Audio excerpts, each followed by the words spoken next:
తెలంగాణ రాష్ట్ర ప్రభుత్వం బీసీ కులగణన సర్వే చేసిన తర్వాత జరిగినటువంటి శాసన మండలి శాసనసభ్యుల ద్వారా ఎంపికయ్యేటువంటి లిస్టు బలహీన వర్గాలందరికీ కూడా శుభసూచకంగా భావిస్తాను. ఏ పార్టీ అయినప్పటికీ కూడా ఈరోజు కాంగ్రెస్ పార్టీ కూడా ఒక ఎస్సీ ఎస్టీ బీసీ, అదేవిధంగా టీఆర్ఎస్ పార్టీ కూడా ఒక బీసీ, సిపిఐ కేటాయించిన సీట్లు కూడా బీసీ, 5 సీట్లు కూడా పూర్తిగా ఎస్సీ ఎస్టీ బీసీలకు ఇవ్వడాన్ని తెలంగాణ రాష్ట్ర బీసీ మంత్రిగా స్వాగతిస్తూ ఉన్నాను. అందరికీ కూడా ధన్యవాదాలు తెలియజేస్తా ఉన్నాను.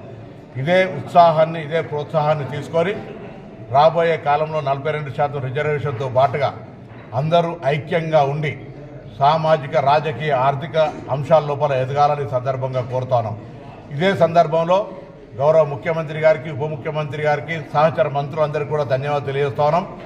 ఈరోజు పేద విద్యార్థులు చదువుకునే SC ST BC integrated hostels, ఒక్కొక్క పాఠశాల ఒక్కొక్క హాస్టల్ 200 కోట్లతోటి 55 ఇంటిగ్రేటెడ్ పాఠశాలలు 1100 కోట్ల రూపాయలతోటి శాంక్షన్ చేయడం అనేటువంటిది దేశ చరిత్రలోనే ఒక పెద్ద విప్లవాత్మకమైనటువంటి నిర్ణయం.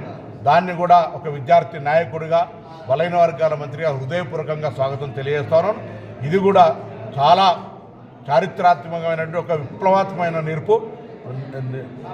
ఒక నిర్ణయం. ఇది 1100 కోట్లు 55 పాఠశాలలకు సంబంధించిన 55 నియోజకవర్గాల్లో తీసుకొని రాబోయే కాలంలో పేదలకు ఎస్సీ ఎస్టీ బీసీ మైనార్టీలు చదువుకోవడానికి ఏర్పాటు చేసిన ఈ గురుకులాలు వరల్డ్ క్లాస్ స్టాండర్డ్ ఉండే విధంగా యంగ్ ఇండియా ఇంటిగ్రేటెడ్ స్కూల్స్ను అనుమతించినటువంటి గౌరవ ముఖ్యమంత్రి, ఉప ముఖ్యమంత్రి, సహచార మంత్రులందరికీ ఒక బలహీన వర్గాల శాఖ మంత్రిగా ధన్యవాదాలు తెలియజేస్తా ఉన్నాను.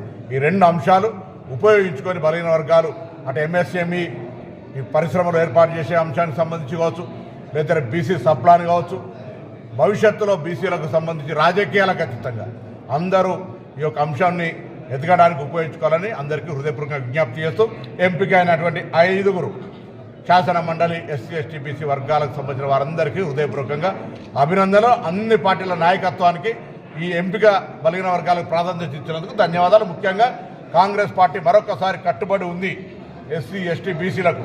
సిపిఐ కేటాయించిన సీటు కూడా బలహీన వర్గాలకు ఇచ్చే విధంగా మిత్రపక్షం. ఇది ఒక చారిత్రాత్మక నిర్ణయం. దాన్ని హృదయపూర్వకంగా స్వాగతిస్తాను.